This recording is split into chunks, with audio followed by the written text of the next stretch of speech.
Welcome to सुंदर exam cracker. आज की इस वीडियो में हम मौलिक अधिकार के सभी मोस्ट इम्पोर्टेंट एमसीक्यू क्वेश्चन की प्रैक्टिस करेंगे। ठीक है, तो वीडियो में लास्ट तक जरूर बने रहना। और अगर जो भी साथी अभी इस क्लास में नया जुड़ा है तो इस चैनल को सब्सक्राइब जरूर कर लेना। ठीक है, इस चैनल के माध्यम से आपको मोस्ट इम्पोर्टेंट सभी क्वेश्चन हर सब्जेक्ट के आपको यहाँ पे मिलेंगे। आप इस समय जो लेटेस्ट में एग्जाम होंगे यूपीएसआई का, यूपीपी का एंड एसएससी का, इन सभी एग्जाम के लिए मोस्ट इम्पोर्टेंट क्लास होगी ये। ठीक है, पीसीएस की प्री के लिए भी ये बहुत बेस्ट क्लास है। तो चलिए पहला क्वेश्चन स्टार्ट करते हैं। आपका पहला क्वेश्चन है, कांग्रेस के किस अधिवेशन 1931 ईस्वी में, ठीक है, मौलिक अधिकारों का प्रस्ताव पारित हुआ। ठीक है, कहने का मतलब कि 1931 ईस्वी में कांग्रेस के किस अधिवेशन में मौलिक अधिकारों का प्रस्ताव पारित हुआ है। तो आप क्या कहेंगे? आप कहेंगे ऑप्शन बी कराची। ठीक है, कराची अधिवेशन में क्या हुआ है? मौलिक अधिकारों का प्रस्ताव पारित हुआ है। ठीक है, आपका ऑप्शन बी है। अच्छा, इस अधिवेशन की जो अध्यक्षता किसने की थी? तो आप क्या कहेंगे? सरदार वल्लभ भाई पटेल। ठीक है, सरदार वल्लभ भाई पटेल, सरदार वल्लभ भाई पटेल ने ये चीज याद रखना। इन्होंने क्या किया था? इसकी अध्यक्षता की थी। यहां से आपके दो क्वेश्चन समझ में आ गया होगा। ठीक है, चलिए अब बात करते हैं अगले क्वेश्चन की। निम्नलिखित में से किस अधिवेशन में मूल अधिकारों को हमारे लोगों के लिए एक प्रतिज्ञा तथा शब्द, यहाँ क्या है? यहाँ शब्द नहीं है, यहाँ पे आपका क्या है? साव्य है। ठीक है, साव्य, यहाँ पे ये या है। साव्य विश्व के साथ किया गया समझौता कहा था। ठीक है, ये इंपॉर्टेंट क्वेश्चन है। तो आपका क्या होगा? इस चीज को हमेशा याद रखना कि डॉक्टर एस राधाकृष्णन, ठीक है, यानी कि जो अधिकारों को हमारे लोगों के लिए प्रतिज्ञा तथा साव्य विश्व के साथ किया गया समझौता कहा गया था, ठीक है, इस व्यक्ति ने कहा था। तो आप कहेंगे डॉक्टर एस राधाकृष्णन ने। ठीक है, देखो मूल अधिकारों पर जो संविधान सभा में बहस हो रही थी जब, ठीक है, क्या हो रहा था? आप कहेंगे जब मूल अधिकारों पर संविधान सभा में, ठीक है, संविधान सभा में क्या हो रहा था? बहस हो रहा था। ठीक है, संविधान सभा में बहस हो रही थी, तब इस व्यक्ति ने यानी डॉक्टर एस राधाकृष्णन व्यक्ति ने उसमें भाग लेते हुए कहा था कि हमारे लोगों के लिए एक प्रतिज्ञा और सभ्य विश्व के साथ किया गया समझौता है। ठीक है, ये चीज याद रखना।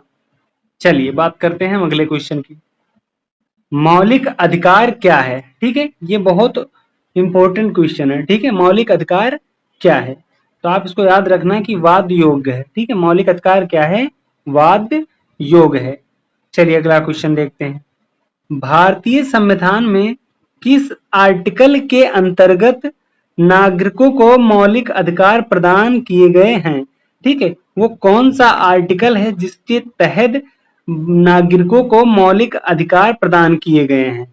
तो आप क्या कहेंगे? आपका जो आर्टिकल है वो आर्टिकल 12 से 35 है, यानी आपका ऑप्शन बी जो है वो राइट है। ठीक है, 12 से 35।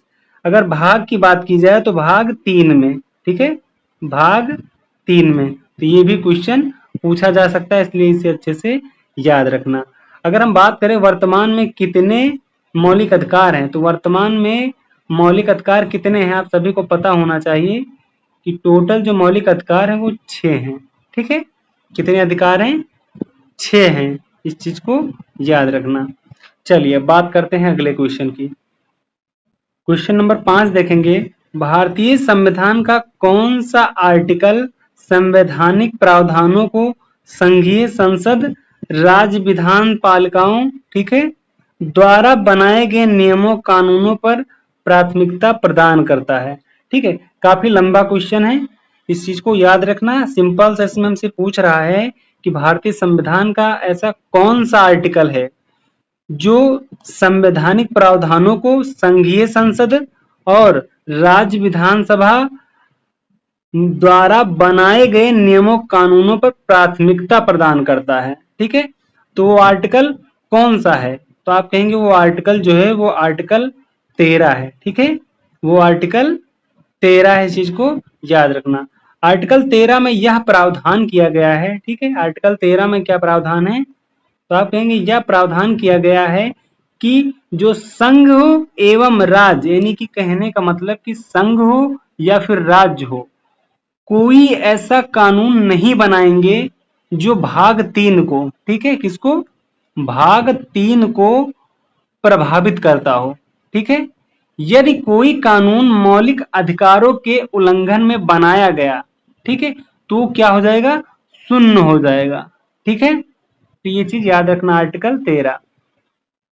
चलिए अब बात करते हैं अगले क्वेश्चन की।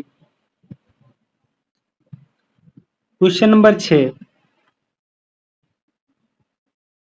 भारतीय संविधान के आर्टिकल 13 का मुख्य उद्देश्य निम्नलिखित में से किसके संदर्भ में संविधान की सर्वोच्चता सुनिश्चित करना है? देखो बच्चों, इसको अभी अभी आपने पढ़ा है। ठीक है, अभी अभी आपने जाना, तो आप क्या कहेंगे? Option B. ठीक है, ऑप्शन बी राइट है, मौलिक अधिकार है, मौलिक कर्तव्य नहीं है। ठीक है, ये मौलिक कर्तव्य है, तो आपका राइट आंसर क्या है? मौलिक अधिकार। ठीक है, आशा करता हूं कि ये सारी चीजें समझ में आई होंगी। चलिए अब बात करते हैं हम अगले क्वेश्चन की। अगला क्वेश्चन कौन सा है? अगला क्वेश्चन आपका आएगा, भारतीय संविधान में समता का अधिकार 5 अनुच्छेदों द्वारा प्रदान किया गया है, वो कौन कौन से हैं? ठीक, यहाँ पे क्या है? यहाँ पे 5 है। ठीक है, 5, इस चीज को याद रखना।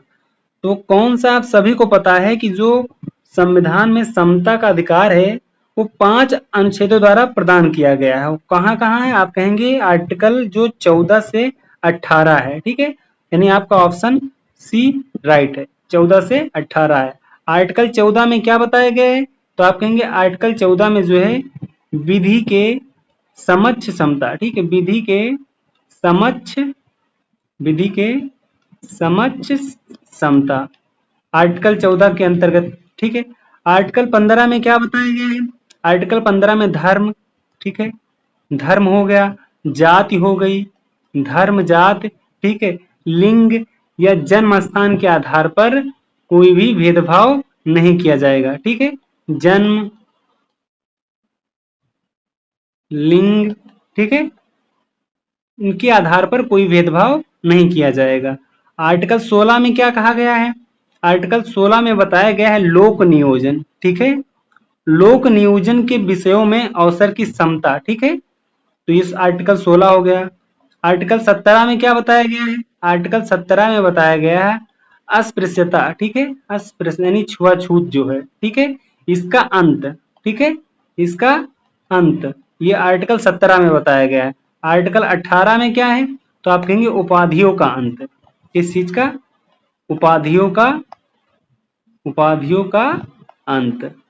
ठीक है, तो ये 5 प्रकार के समता है। ठीक है, इनको याद रखना अच्छे से।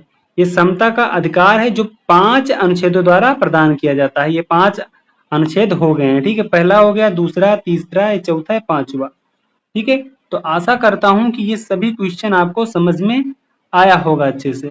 ठीक है, देखो ये क्वेश्चन जो है मोस्ट इंपोर्टेंट भी है। ये पता है आपको, ये आईएएस के एग्जाम में भी पूछा गया क्वेश्चन है। ठीक है, आईएएस के एग्जाम यानी प्री में पूछा गया है। ठीक है, आप इसको चेक कर सकते हैं, 2002 में ये पूछा गया था।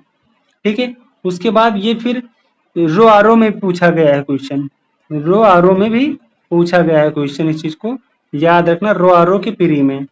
ठीक है, 2014 में। तो ये चीजें आप जान सकते हैं अच्छे से। तो इस वीडियो में इतने ही क्वेश्चन हैं, बाकी हम अगली वीडियो जब लाएंगे तो उसमें हम कंप्लीट सारे क्वेश्चन मौलिक अधिकार के एक सिंगल वीडियो में कवर कर देंगे। ठीक है, तो आज की वीडियो कैसी लगी आपको कमेंट करके जरूर बताना। और जो नए बच्चे जुड़े हैं, जो नए साथी जुड़े हैं, वो चैनल को सब्सक्राइब करें और अपने दोस्तों को जरूर शेयर करें। ठीक है, चलिए मिलते हैं अगली क्लास में। जय हिंद, जय भारत।